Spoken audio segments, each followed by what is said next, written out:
wote dunia nzima wanaogopa kitu kimoja tu, jambo la kushangaza sana.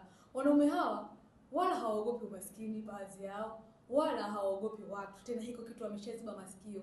Wanaume wengi sana huwa wanaogopa kufanya upasuaji wa tezi dume. Kama ni muongo utaniambia kwenye comment. Unajua kwa nini? Kwa sababu wanaogopa kupoteza nguvu zao za kiume. Iko hivi, unapofanyia upasuaji wa tezi dume, inakulazimu kukaa ndani ya miezi 6 mpaka mwaka bila kushiriki tendo la ndoa ukiwa unauguza kidonda. Lakini una probability ya kwenda kukojoa damu zaidi ya miezi 6. Sasa wengi kuuguza hii hali imekuwa ngumu zaidi, lakini wengi huwa wamejipangia au huwa wanajisemea kwamba mimi nataka nife na wanaume wangu. Na hiki ndio kinawaua wanaume wengi sana wa Kiafrika. Ngoja nikupe suluhisho. Kuanzia sasa hivi ipo tiba, njia rahisi, lishe na mwongozo wa kitaalamu unaoweza kukusaidia kupima tezi dume bila maumivu na kutibia tezi dume bila kukatwa, bila sindano wala bila kuwekewa mpira.